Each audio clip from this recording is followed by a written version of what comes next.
It looks like the path is being paved for Nvidia to go all in on their data center and AI segment, where they'll be raking in a mountain load of revenue. With the way this industry is headed, the mainstream consumer and PC gamers will just be a small speck in Nvidia's rearview mirror. Let's discuss that in this video. Hey, if you enjoy content like this, drop a like, make sure to subscribe, and smash that bell so you never miss another video. Hey, what is going on guys? Danny here. Welcome back to the channel and I hope you've all been doing well. Quite a few different topics for this one, so we're gonna get right into it. What I wanted to discuss first was this post from WCCF Tech, who are sourcing a user from Twitter who appears to have some new pictures of what is most likely the Nvidia Founders Edition cooler, which will be used on the upcoming RTX 4090 Ti or new Titan on the Ada Lovelace architecture. Now, these images that they're showing here aren't surprising to see. We've known for quite a while that Nvidia does have a 4090 Ti or Ada Titan in their labs that they can release at any time now, and we'll talk about the release window in just a moment. Additionally, we've had leaked pictures of this cooler show up online before. Back in January, we had images of this cooler leaked, and what was interesting was the frame had RTX 4090 written on it. So many speculated that perhaps this was one of the earlier prototypes of the RTX 4090 back when we were hearing rumors about Nvidia releasing the 4090 at a TDP of around 600 or even 800 watts. Nonetheless, this cooler is an absolute unit. Even compared to the Founders Edition of the official RTX 4090 we got, it's quite enormous in size. What is also interesting are the orientation or the placements of the HDMI and display ports. With the way they're configured, it makes it seem like the PCB of the card is at the bottom or will be parallel with the motherboard if you mount the GPU in the traditional horizontal orientation. Though just imagine the amount of stress you'd be subjecting to the PCIe slot. Considering the rumors that the TDP of this GPU would be 600 watts or even higher, then that's what's probably prompted them to yield such a design from their labs. But if you ask me, I just hate how hard manufacturers are pushing silicon from their labs or factories to chase better benchmark figures. Ada Lovelace is actually a really efficient architecture, and I personally run my 4090 with basically stock performance, but tuned it so it shaves off like 100 watts on average. The leaker on Twitter was questioning if this design could perhaps belong to the Titan, but WCCF Tech stated they don't think so because it clearly has the GeForce branding on it, so a 4090 Ti is more likely, and I also think that it's more likely because MSI had shown off a design recently at Computex 2023, and that was a massive 4.5 slot cooler.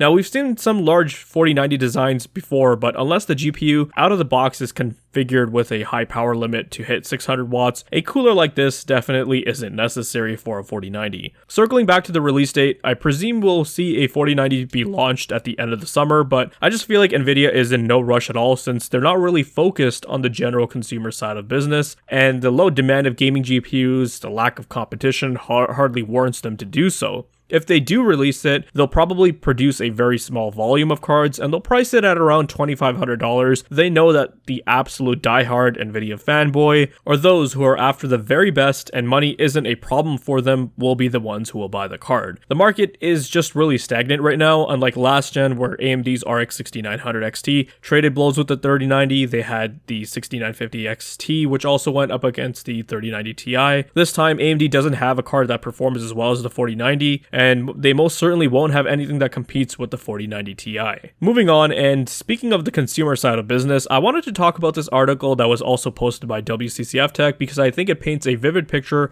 on what's happening to this side of the industry and where things will be headed for GPU manufacturers in the future. They talk about how during the health crisis and the crypto mining boom, Nvidia's consumer side of business was booming for obvious reason. You had people working from home in need of computer hardware, and then on top of that, you had a huge portion of their business that came from crypto miners. Once that died down, demand for the GeForce business obviously took a nosedive. Sure, a new generation helps, but the demand just isn't nearly at the levels Nvidia would like it to have. On the flip side, with the explosion of AI in the tech space, with companies using large language models, generative AI, you have Nvidia at the forefront of all of this as companies who are training AI need to use accelerators to tackle these various workloads, and right now Nvidia are the biggest manufacturer for this kind of hardware. They talked about how recently Bytedance, the Chinese parent company of TikTok, has alone acquired $1 billion worth of Nvidia AI GPUs for their servers, including H100 and H800 accelerators. They expect that number to grow substantially as demand increases, and what's also noteworthy is that the US had placed a ban on China from having access to high-end chips manufactured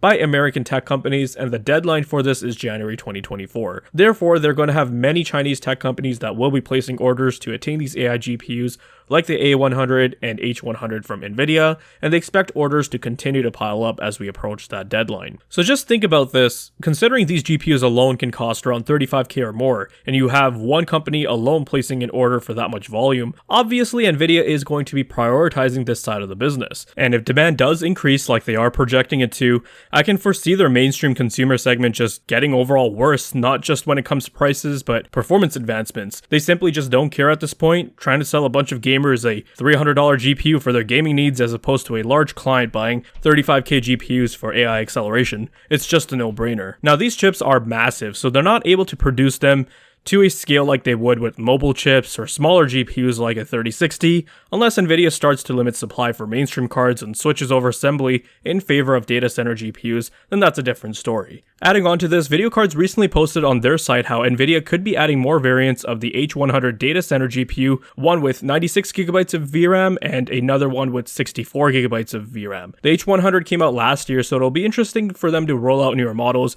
of this GPU with different types of memory configurations. This could stem from the increased demand they are dealing with and to appease their various customers. Shifting away from the data center, and I wanted to talk about the upcoming RTX 4060 Ti GPU. Video Cards on their website posted some leaked benchmark numbers from 3D Mark, and they compared them to the RTX 3060 12GB and 8GB, and they found that on average it's just around 23% faster.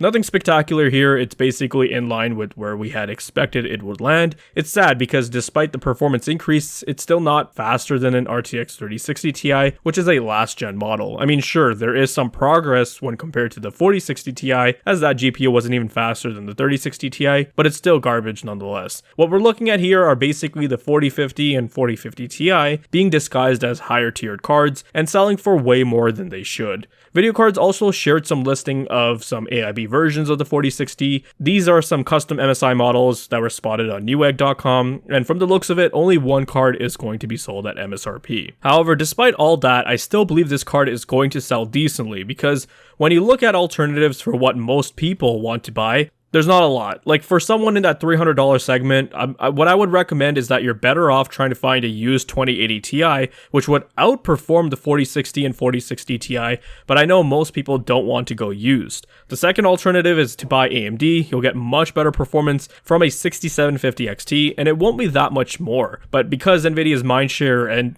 to their credit, they do have better software features, that's why AMD isn't considered as much. Then when it comes to new RTX 3060s, the 12GB models, they're not as cheap as where they should be. Sure, they've dropped considerably from their original inflated MSRP, but when you see them selling for around $270 to $290, most people will probably go, I might as well just buy the newer 4060. This is why Nvidia does what they do, because the average consumer will give them their money at the end of the day, because the alternatives just won't appeal to them.